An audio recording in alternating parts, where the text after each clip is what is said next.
This analysis approaches Muhammad from a critical, historical, theological perspective. It asks whether there were key moments in Muhammad's life that might have caused a sincere claimant to prophecy to pause, recess, or abandon his mission. Number one, the initial revelation experience. According to early Islamic traditions, Muhammad's first encounter with the being, or whatever you want to call it, later identified as Gabriel, which was false, was terrifying and confusing.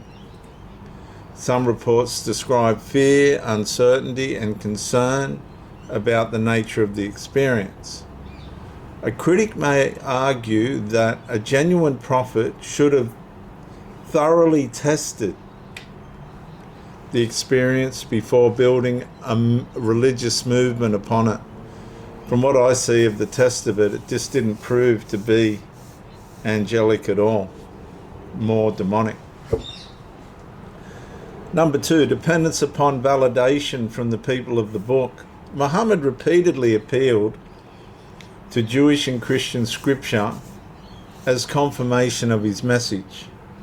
A critic may argue that if the custodians of those scriptures overwhelmingly rejected prophetic authority, the prophetic authority of Muhammad, this should have prompted deeper reconsideration of his claims. Number three, rejected by Jewish communities.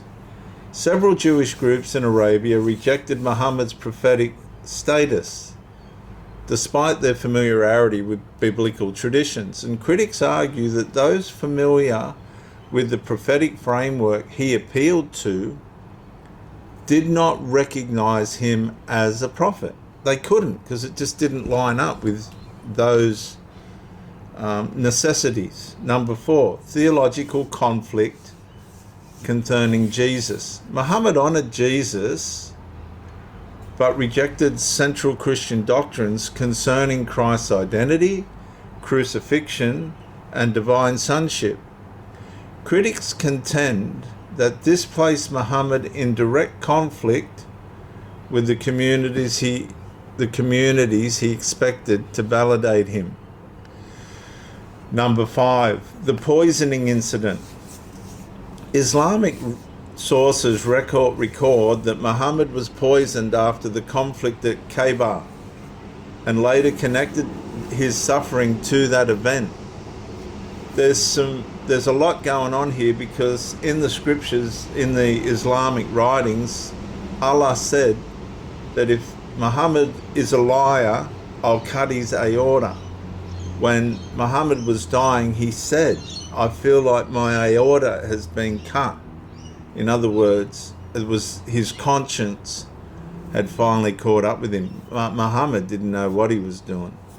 And some Christian critics view this as significant because it intersects with biblical warnings concerning false prophecy and divine judgment through Muslims, though Muslims interpret the event differently. Number six, his close association with Jewish families. Muhammad's household included women from Jewish backgrounds, including Sayyifra bint Huyah. I'm sorry if that doesn't sound right, but I'll say it again.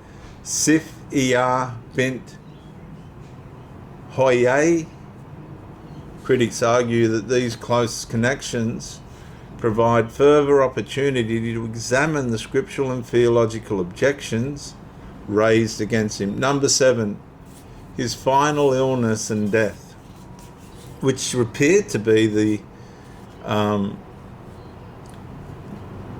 manifestation of a curse Allah promised to place upon Muhammad. Some Christians apologists point to Muhammad's final illness as statements about the lingering effects of poison, connecting them to biblical passages concerning false prophets. Muhammad had murdered a woman's family, and she asked them to come in and have dinner with her, and she poisoned Muhammad and somebody died that night. Muhammad managed to live. But in the Islamic writings, it says somewhere that Allah promised if Muhammad was a false prophet, he would cut his aorta. When Muhammad was dying, he said, I feel like my aorta's being cut, which quite clearly to me says that his conscience was stricken, strewn, and given in to the fact that he was just running wild. In conclusion, Muslims reject the interpretation generally regarded Muhammad's death that of a prophet who completed his mission. No, he didn't complete his mission at all. From a critical Christian perspective, the cumulative weight of the initial revelation experience, repeated rejection by the people of the book, theological disagreements regarding Jesus, the poisoning incident, and Muhammad's final illness, and the prophecy related to that illness, could be viewed as multiple opportunities for reassessment. From the Islamic perspective, however, these same events are understood as tests, opposition, and suffering experiences by a true prophet. And the central question therefore remains, were these events warnings that Muhammad should have reconsidered his mission, or trials that confirmed it? Well, the answer depends largely upon the authority one accepts: Islamic tradition, historical analysis, or the biblical standard of which a prophet is verified. Doesn't seem to me like Muhammad was a prophet. It seems to me like the whole thing just should have been stopped.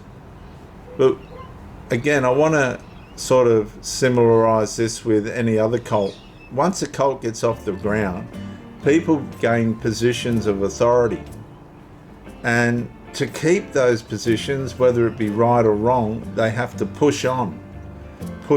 And then as they push on, there's two ways it can go. One, it can run into the ground, or the other is it can just continue to multiply. In the case of Islam, after millennium and a half, it's just multiplied into such a plague, as it were, on the earth. It's just a cult based on somebody that initially, right from the start, when the people of the book rejected him and wouldn't authenticate him, he just should have said, I've got to stop. I haven't got the call on my life.